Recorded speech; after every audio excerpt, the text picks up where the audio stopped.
ನೀವು ಅರ್ಪಿತನ ವಿರುದ್ಧ ಕಂಪ್ಲೇಂಟ್ ಕೊಡಬೇಕಿತ್ತು. ಅವ್ರು ನಿಮ್ಮ ಮೇಲೆ ಸುಳ್ಳು ಅಪಾದನೆ ಹಾಕಿದ್ದಾರೆ ಅಂತ. ನಿಮಗೂ ಅರ್ಪಿತಂಗೂ ಏನೂ ಸಂಬಂಧ ಇಲ್ಲ, ಆ ಮಗು ನಿಮ್ದಲ್ಲ ಅಂತ ಕಂಪ್ಲೇಂಟ್ ಬರ್ಕೊಡಿ.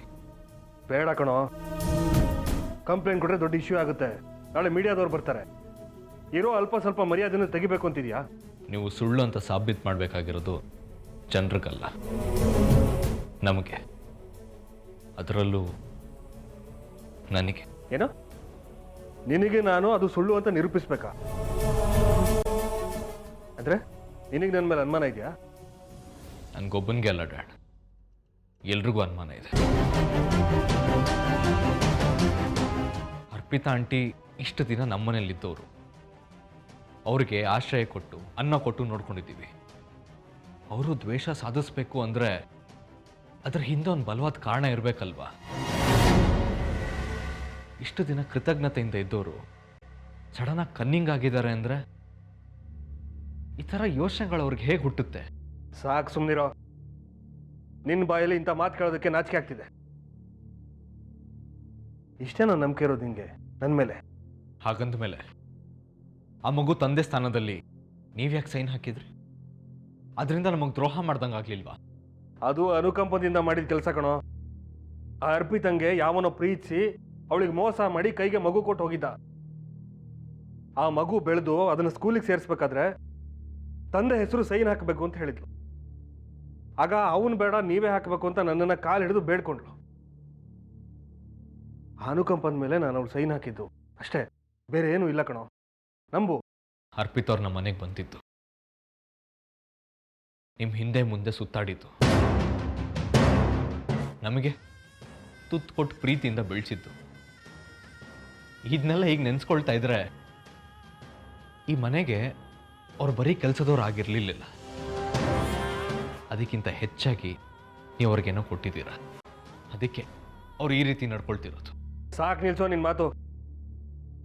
ಈ ಪೊಲೀಸ್ ಬುದ್ಧಿನ ಪೊಲೀಸ್ ಸ್ಟೇಷನಲ್ಲಿ ಇಟ್ಕೋ. ಅರ್ಪಿತಾ ನನಗೆ ಕೊಟ್ಟಿರೋ ಆಘಾತದಿಂದ ಇಂಚಿಂಚಾಗಿ ಸಾಯ್ತಿರ್ಬೇಕಾದ್ರೆ ಗಾಯದ ಮೇಲೆ ಉಪ್ಸವರ್ತ್ಯ ಇರಬಹುದು. ಆದರೆ 3 ಹೊತ್ತು ಮನೇಲೇ ಇದ್ದಿದ್ದ ಅರ್ಪಿತನ್ ಜೊತೆ. ಸಾಕು ನಿಲ್ಸೋ. ನನ್ನ ಮೇಲೆ ನಂಬಿಕೆಗಿಂತ ಅರ್ಪಿತನ್ ಮಾತ್ರ ದೊಡ್ಡದಾಯ್ತಲ್ವಾ ನಿಂಗೆ? ಡ್ಯಾಡ್, ಇಂಥ ವಿಷಯದಲ್ಲಿ ಯಾವ ಹೆಣ್ಣು ಸುಳ್ಳು ಹೇಳಲ್ಲ. ಅರ್ಪಿತಾ ಜಿದ್ದು ಸಾಧಿಸೋದಕ್ಕೆ ಎಂಥ ಕೆಳಮಟ್ಟಕ್ಕೆ ಬೇಕಾದ್ರೂ ಇಳಿತಾಳ್ ಕಣೋ. ಅವಳು ಮಾತು ನಂಬೇಡ. ಅವ್ರ ಬಗ್ಗೆ ಅಷ್ಟೆಲ್ಲ ಗೊತ್ತಿದ ಮೇಲೆ ಯಾಕಿಲ್ಲೇ ಇರಿಸ್ಕೊಂಡ್ರಿ ಡ್ಯಾಡ್? ಯಾಕೆ ನಮ್ಮನ್ನು ಅವ್ರ ಹತ್ರ ಬಿಟ್ಟು ಬೆಳೆಸಿದ್ರಿ? ಯಾಕೆ ನಾವು ಅವ್ರಿಗೆ ಗೌರವ ಕೊಡೋ ಥರ ನೋಡ್ಕೊಂಡ್ರಿ? ಯಾವ ಹೆಣ್ಣು ಸರಿ ಇಲ್ಲ ಅಂತ ಹೇಳ್ತಿದ್ರು ಆ ಹೆಣ್ಣು ಕೈಯಲ್ಲೇ ನಮಗೆ ತುತ್ತು ತಿನ್ಸಿದ್ರಿ. ನೀವು ವಾದ ಮಾಡ್ತಾ ಮಾಡ್ತಾ ನಿಮ್ಮ ತಪ್ಪು ನೆತ್ ಕಟ್ತಿದ್ದೀರಾ ಹೊರತು ಅವ್ರದ್ದಲ್ಲ. ಅರ್ಪಿತ್ ಆಂಟಿ ಇದನ್ನು ದೊಡ್ಡ ಸುದ್ದಿ ಮಾಡ್ತಾರೆ. ಸುದ್ದಿ ಮಾಡಿದಾಗ ಜನರು ನಿಮ್ಮ ಬಗ್ಗೆ ಮಾತಾಡ್ತಾರೆ ಬಿಡಿ, ನನ್ನ ಬಗ್ಗೆ ಏನು ಹೇಳ್ತಾರೆ? ಕೈಮಾ ಲಿವರ್ ಚಕ್ಕಣ ಮಾಡುವ ವಿಧಾನ: ಒಂದು ಬಾಣಲಿಗೆ ಎಣ್ಣೆ, ಈರುಳ್ಳಿ ಹಾಕಿ ಹುರಿದು ಶುಂಠಿ ಬೆಳ್ಳುಳ್ಳಿ ಪೇಸ್ಟ್, ಅರಿಶಿನ, ಪುದೀನ, ಕೊತ್ತಂಬರಿ ಸೊಪ್ಪು, ಲಿವರ್, ನೀರು, ಬೇಯಿಸಿದ ಕೈಮಾ, ಟೊಮ್ಯಾಟೊ ಪ್ಯೂರಿ, ಗರಂ ಮಸಾಲ, ತುಪ್ಪ ಮುಚ್ಚಳ ಮುಚ್ಚಿ ಬೇಯಿಸಿ. ಈಗ ಕೈಮಾ ಲಿವರ್ ಚಾಕಣ ಸವಿಯಲು ಸಿದ್ಧ. ನಮ್ಮ ಇವತ್ತಿನ ಕಾರ್ಯಕ್ರಮದಲ್ಲಿ GFC ಖ್ಯಾತಿಯ ಕೃಷ್ಣಪ್ಪನವರು ಒಳ್ಳೆ ಚಾಕ್ನವನ್ನ ಮಾಡಿ ಕೊಟ್ಟಿದ್ದಾರೆ. ಹೆಂಗಿದೆ ಅಂತ ಎಲ್ಲ ಹೇಳಕ್ಕಾಗಲ್ಲ, ನೀವು ಮಾಡ್ಕೊಂಡ್ರೆ.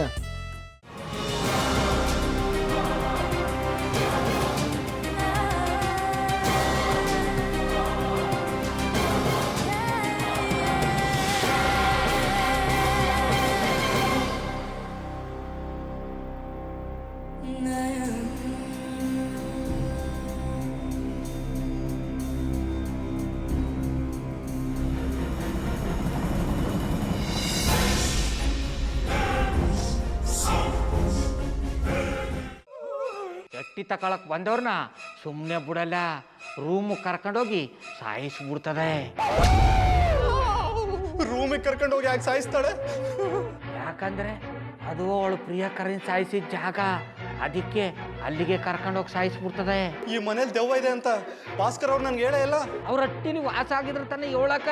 ಹಟ್ಟಿಲಿ ವಾಸ ಆಗಿರೋರ್ನ ಯಾನು ಮಾಡಲ್ಲ, ಆದ್ರೆ ಅಟ್ಟಿ ತಕೊಳಕ್ ಬಂದವ್ರನ್ನ ಅದು ಸುಮ್ಮನೆ ಬಿಡಲ್ಲ ಬಿಡಲ್ಲ ಬಿಡಲ್ಲ. ಇದನ್ನೆಲ್ಲ ಹೇಳ್ತಿದ್ಯಲ್ಲ, ನೀ ಯಾರು? ನಾನು ಈ ಅಟ್ಟಿ ವಾಚ್ಮ್ಯಾನ್. ನಾನು ಅರ್ಜೆಂಟಾಗಿ ರಾಮನಗರ ಹೋಗ್ಬೇಕು. ನೀನು ವೆಹಿಕಲ್ ಕಳಿಸ್ತೀಯಾ? ಅಷ್ಟೇ ತಾನೇ. ಎಷ್ಟು ಗಂಟೆಗೆ ಅಂತ ಹೇಳಿ ಕಳಿಸ್ತೀನಿ. ಮೊನ್ನೆ ಯಾರೊಬ್ರನ್ನ ಕಳಿಸಿದ್ಯಲ್ಲ, ಅವನೇ ಕಳಿಸು, ಚೆನ್ನಾಗಿ ಓಡಿಸ್ತಾನ ಅವನು. ಮೊನ್ನೆನಾ? ಹಾ, ಶಿವು ಇರಬೇಕು. ಹಾಂ, ಅವನೇ. ಅಯ್ಯೋ, ಅವ್ನು ನಿನ್ನೆಯಿಂದ ಕೆಲಸಕ್ಕೆ ಬಂದಿಲ್ಲ. ಫೋನ್ ಮಾಡಿದ್ರೆ ರಿಸೀವ್ ಮಾಡ್ತಿಲ್ಲ.